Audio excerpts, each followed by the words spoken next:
The following is a presentation of the Eagles Sports Network. We continue on the Domino's postgame report. I'm Adam Cavalier alongside Carson-Newman head men's basketball coach Chuck Benson. Chuck needed a get-well game. Got one today, a fine first half.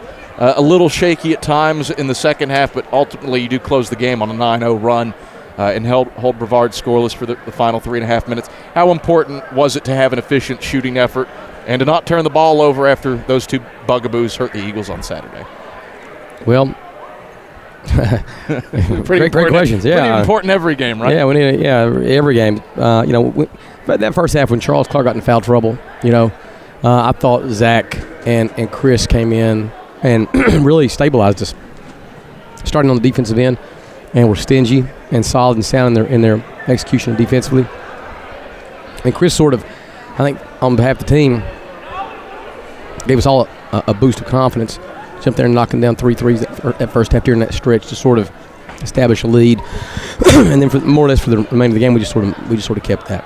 Sorry, I coughed in your eye. I've been dealing with this cold now for 2 weeks and can't shake it. I've been lucky that I haven't gotten it from you as much time as we spend together on the road, so I'll count my blessings there. I'm not going to share the water with you or anything else. I'll share in this victory, though. You mentioned Christian Harrison, his 3 threes. Made 8 of them in the first half. Was that the game plan, the inside-out presence? That's always our game plan, because we feel like that sort of establishes everything for us. And tonight, I just thought our bigs, Carson in particular, I think we went to half and he's got 5 assists, no turnovers. All those guys did a good job throwing out. But the most important thing is our guys capitalized when they threw out and made shots. When you get to the end of the game, you get 25 assists. That's just something. It says something about you sharing the ball, but also something about somebody made a shot. Chris was critical. I thought they're just sort of making everybody feel like, hey, the goal's big tonight. Let's throw the thing in there. I haven't tabulated up the final numbers, but at one point early in the second half, your guards 13 of 21 from the field. Did you challenge them at all after the inefficient day on Saturday against Wingate when they went 3 of 25? No, not really. Not really. I mean, we just were talking. Here's the truth of the matter is, and you know this. I mean, Shane Williams really stepped up. I've been out of pocket the last couple of days with some family situations, death in the family, and I thought Shane did a great job of having the guys prepared and just moving past the performance at Wingate. Every game is a unique journey, and it did no good for us to reflect back on that. We needed to live in the moment and dominate our preparation and opponent. And so I thought he did a good job, and the kids did a good job. I told them that after the game today. I thought they all did a good job of staying focused Monday and Tuesday leading into today. Brevard at one point made 11 of their first 13 shots in the second half, but could only get as close as 12. Was it something? Did they just get hot? Was there a lapse? What happened there? No, you got to give them some credit. I've not seen the tape yet. I remember thinking, man, there were some times that they stepped up and made shots, and the credit's got to go to them on some of that stuff. Not every time, as we had some breakdowns, but the reality is they're college players and they're capable, and some guys jumped up and made some tough ones, but fortunately we did the same to counteract it.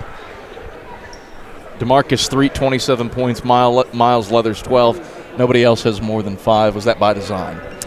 Well, we knew those were the two guys, and we were trying to focus on them, but they're capable. I mean, in threat in particular, they made some tough shots going towards the rim.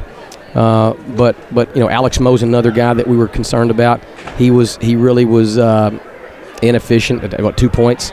Omar El Dazauri, a kid that can make threes, their highest field goal percentage 3 taken on the team. He's 0 for.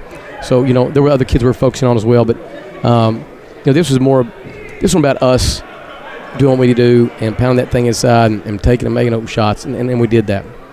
You've had success against Brevard in the past.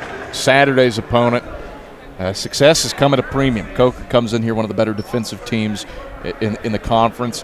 What do you have to do to get ready for the Cobras and Dan Schmatzer? Well, we'll have 2 good days of preparation. We know it's going to be a really, really tough challenge. They have been outstanding against us, and I would go as far as say they have been the team that we have had the greatest struggles with. So they'll come in here with a lot of confidence. They've played very well here in Holt. They'll come in with a great deal of confidence. But I think this gives us another opportunity to prove to ourselves that we can face a tough challenge that a great defensive team like Coker would present, and we can respond and perform and produce at a high level. Chuck, pleasure as always. Congratulations on the win. Thanks, Gav. That is Carson-Newman head men's basketball coach Chuck Benson.